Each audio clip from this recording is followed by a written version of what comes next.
everybody, and welcome to a new episode. We are officially on season 6, episode 5. And just once again, thank you so much to the consistency, that we've been receiving, the love, even the comments, that you guys give. Please do share your comments. It really helps, us to learn a lot, on, how the videos themselves are making a difference. But above and beyond that, even just your perspective on certain topics, where you feel the need to add certain things or to ask certain things, the beauty about it is that we're all here to grow and learn. I myself, would like to learn from each and every single one of you guys as an audience, but that brings us into today's episode. Now, today we'll be talking about biblical stewardship.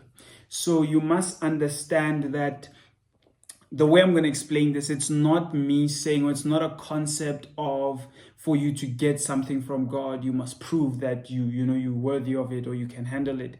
Not at all. But it's to say that one thing that God takes very, very serious is stewardship. In fact, with the parable of the talents, where the one received 5 talents, the one received 2 talents, the one received 1 talent. Jesus' response at the end to the wicked servant was that he took what the wicked servant had, gave it to the one with 5 talents, and told him, you into outer darkness. So God takes stewardship very, very, very serious. All right. So you must understand that anytime you're dealing with God, you are dealing with him based on trust. So when God gives certain exchanges or trusts you with certain things, he's now trusting you, okay? So now we're going to look at 2 keys before we even start on how to pass the test of a steward, or rather how to be a biblical steward. The best thing that you can do, or you pass this test rather, by being faithful.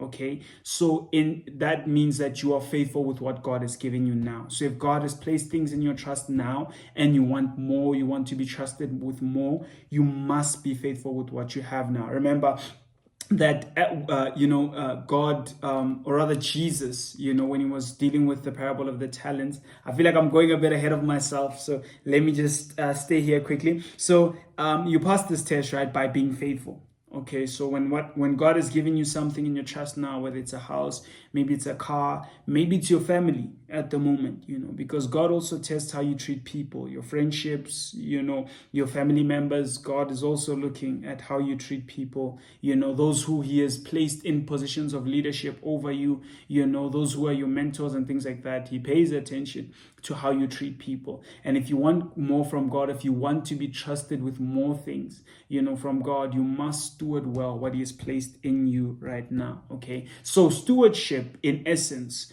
it's about trust. Okay, this is a relationship where you're not just now seeking God for things because he's a good father and he will give them to you, but you are now moving from a place of, okay, I'm receiving because I'm a child of God. You're now moving to a place where, I would love to be trusted with more responsibility because, I have proved faithful with this now. So it's not to say we're proving ourselves and we must always do things and say, oh God, look at how I handled this. No, but rather you are showing God that, okay, with this little that you've given me, I've been able to be faithful with it. I've managed it well. So please trust me with more. Anything you want from God, when it comes to the area of stewardship, you must be faithful with it so that he can give you more. All right. So you must, understand that stewards have a heart of faithfulness in the now. And a lot of the times we want to live life fast paced, like, okay, God, trust me with the next thing. But maybe it's that we haven't been paying enough attention to what God has placed in our trust now. Okay, maybe there are things that you're asking God for that he hasn't answered as yet, but you are seeing him answering a lot of other prayers and you're asking him, okay, why aren't we, coming back to this one?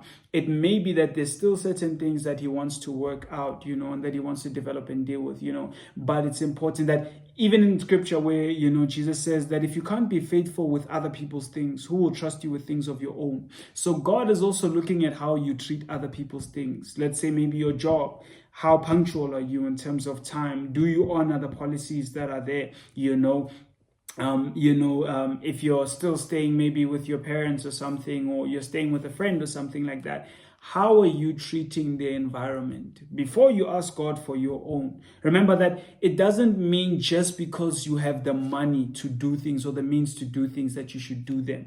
Because sometimes you entangle yourself and place yourself in positions where you can afford to do something, but you are inadequate in terms, or rather not inadequate, but you lack the ability to steward well the thing. So let's say, for example, you want your own home, but you don't know what it takes to steward a home. You just see that, okay, this is going to look good for me. People can now come for, holiday brides and whatever it is to this place, or, but you are not able to look after, for example, you can't till a garden, and now your place is just a mess, you can't look after a home, cleanliness and things like that. God looks at all of these things, okay? And God's heart in everything, anytime he's dealing with you as a steward. So as a child, he gives and sees that, oh, there's joy in my child. I love, because it's his pleasure to give us the kingdom. He desires to give us his kingdom, so much so that even certain things that he sees that, I would like you to wait for this thing, but okay, it's okay. I'll release certain things, depending on what it is, of course, But God's heart, when he's dealing with you now as a steward, is always multiplication. That's the language God speaks. If I trust you with, let's say, 100 rand, can you multiply 100 rand, or can you steward well 100 rand? Okay, so stewardship, remember, doesn't just have to do with money. It also has to do with opportunities. It has to do with people, that with what I've trusted you with. And remember, multiplication is not just in a sense of doubling what he has given you, but also stewarding well what he has given you. For example, you can't really multiply a job opportunity if you're working in like a specific place. Yes, he's the one who raises you up, but in that kind of context, it would be, okay, your productivity, your excellence. Maybe multiplication in that sense could be excellence. Are you working with excellence? Are you reflecting me? Are you living for me? Are you doing things for me? All right. So anytime God deals with the steward, he deals on the level of multiplication.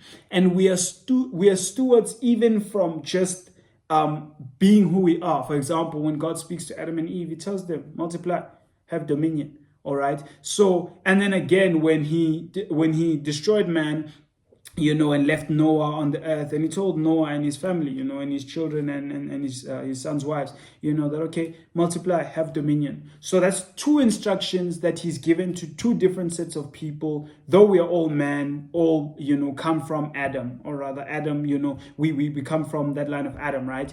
But he's now speaking, giving different instructions that be fruitful, multiply, have dominion.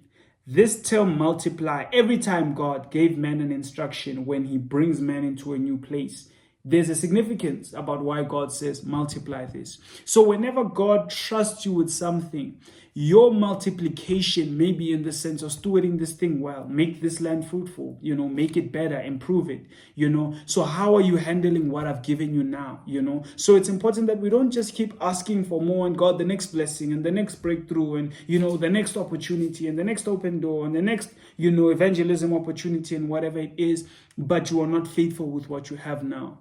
Remember, when you ask God for, let's say, for example, you want to evangelize. When you ask God for opportunities like that, you must also be able to just, be able to minister to people even around you, not so much. So if you're asking God for things that are there and you are failing with things that are here, by the time the joy and excitement of there dies down, you're going to treat it exactly the way you're treating what you have right now in this place here.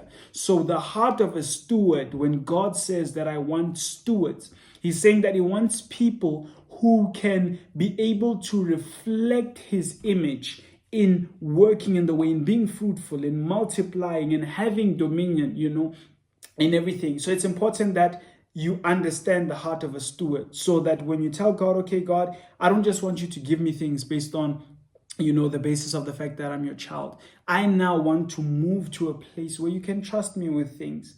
Then God will begin to teach you that, okay, I want fruitfulness. I want multiplication. I want dominion, and that's how you then get God to teach you certain things. So whatever it is that you want from God, we must first introspect to see, what am I doing with what I have now? Maybe it's a phone that you have currently that you are not stewarding really well. and you're asking God for a new one. Now, He's going to bless you with a new phone. He's faithful, He's good. But we need to get to a place where we also mature, in our ability to handle our desires. Please do let me know in the comment section if you guys want a part 2 of this, and what questions you guys have, so that we can break it down, and really go deeper into this thing. But thank you so much for watching the episodes. Thank you so much for just being consistent, and for being really an audience that has blessed me as a person, and that I'm very grateful for. Absolutely love and appreciate you guys, and I will definitely see you guys in the next episode.